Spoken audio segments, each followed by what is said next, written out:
दोस्तों, ये छोटी सी कहानी है बूढ़े चोर की, जिसका अंतिम समय चल रहा था। वो मरने ही वाला था। तभी वो अपने बेटे को बुलाता है और कहता है कि बेटा, मैं दो बात बता रहा हूँ, जीवन में हमेशा याद रखना, ये तुम्हारा काम आएगा। वो बूढ़ा चोर पहला बात बताता है कि जीवन में यदि तुम कभी चोरी में फंस जाओ, चोरी करते हुए पकड़े जाओ, तो कभी भी स्वीकार मत करना कि तुमने चोरी की है। और वो दूसरा बात बताता है कि जीवन में कभी भी धार्मिक स्थल पर मत जाना, मंदिर में मत जाना, किसी आश्रम में मत जाना। अगर ऐसे स्थान पर जाओगे तो चोरी वाला काम खत्म हो जाएगा, इसलिए ऐसे स्थानों पर जाने से बचना।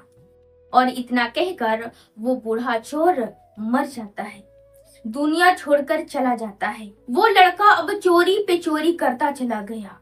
बहुत सफाई से चोरी करता था, कभी पकड़ा नहीं जाता था। लेकिन एक दिन एक घर में चोरी करने गया और अलमारी का ताला तोड़ ही रहा था कि घर वाले सभी जाग गए और चिल्लाने लगे कि चोर आया, चोर आया। और वो चोर, वो लड़का इधर उधर भागने लगा, दौड़ने लगा। और घर वाले सैनिकों को बुलाएं और सारी बात बताएं और बताएं कि वो चोर किस दिशा में गया है। चोर इधर उधर दौड़ रहा था और सैनिक उसका पीछा कर रहे थे। दौड़ते दौड़ते चोर आश्रम तक पहुंचा, लेकिन पिताजी ने तो मना किया था कि आश्रम में मत जाना। लेकिन जान बचाने के लिए उसे आश्रम में ही छिपना पड़ा। और आश्रम में उस समय सत्संग हो रहा था, अच्छी अच्छी बातें हो रही थी। वो लड़का वहीं पे जाकर छिप गया। जब उसके कानों में अच्छी अच्छी बातें जा रही थी तो वो कान को ऐसे ऐसे बंद करके बैठ गया। लेकिन फिर भी उसे एक लाइन सुनाई दिया। वो एक लाइन सुना कि देवी देवताओं के परछाई नहीं होते। और इतना में ही सैनिक आए और उस चोर को गिरफ्तार करके राजा के पास लेकर गए। राजा पूछता है कि बताओ बेटा, क्या तुम ही चोरी किए हो? तो वो लड़का कहता है कि नहीं, मैं चोरी नहीं किया हूँ, पिताजी की कसम, मैं चोरी नहीं किया हूँ। पिताजी ने आगे ही सिखा दिया था कि चाहे कुछ भी हो जाए, कभी स्वीकार मत करना कि हमने चोरी की है। राजा गुस्से में बोलता है, प्यार से बोलता है, डांट कर बोलता है, लेकिन वो लड़का नहीं मानता है कि हमने चोरी की है। वो लड़का हर बार यही कहता रहा कि नहीं, हमने चोरी नहीं की है।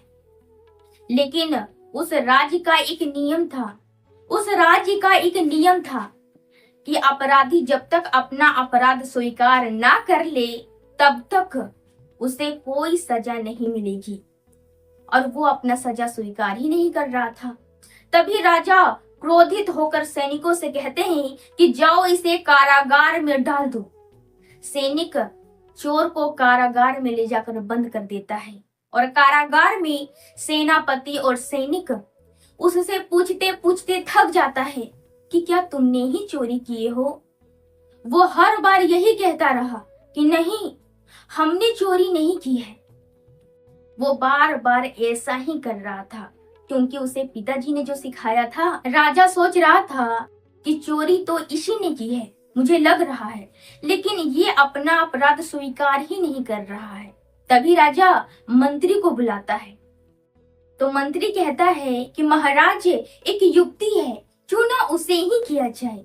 मुझे पता चल गया है कि ये चोर देवी माँ को पूजता है, देवी माँ को मानता है। क्यों ना एक ठगनी को बुलाया जाए। ठगनी देवी माँ का रूप बदलकर उसके पास जाएगी और पूछेगी, और वो थोड़ी ना झूठ बोलेगा, देवी माँ के सामने सच बोलेगा। तो महाराज कहते हैं ठीक है। ठगनी को बुलाया गया और वो ठगनी देवी माँ के रूप में तैयार हो गई। नकली भुजा लगाया गया, मसाले जलाई गई, और वो ठगनी नकली शेर पर सवार भी हो गई। और सैनिक वैसा माहौल बना दिए थे, दरवाजा अपने आप ही खुल रहा था। और वो ठगनी शेर पर सवार होकर धीरे धीरे कारागार में जा रही थी। सैनिक सेनापति कारागार के बाहर कान लगाकर सारी बातें सुन रहे थे। देवी माँ के रूप को देखकर वो चोर कहने लगा कि माँ मैं बहुत संकट में हूँ, मुझे बचा लो। देवी माँ के रूप में वो ठगनी कहती है कि बताओ बेटा, क्या तुमने ही चोरी की थी? ये लड़का अपना अपराध स्वीकार करने से पहले उसकी निगाहें जमीन पर आ गई।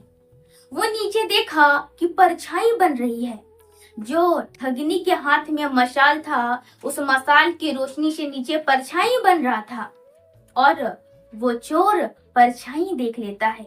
वो तभी समझ जाता है कि मेरे साथ खेल हो रहा है। वो चोर कहता है कि माँ मैं चोरी नहीं किया हूँ, मुझे फंसाया गया है। आप तो सब कुछ जानते हैं, यदि मैं चोरी किया होता तो आपको सबसे पहले सब पता चल जाता। आप तो सब कुछ जानती हैं। कारागार के बाहर सैनिक और सेनापति कान लगाकर सुन रहे थे। वो सोच रहे थे कि ये अपना अपराध स्वीकार कर लेगा तो इसे सजा मिलेगी, लेकिन ये अपना अपराध स्वीकार नहीं किया। राजा के पास रिपोर्ट भेजाया गया कि बेचारा निर्दोष है, इसका कोई दोष नहीं।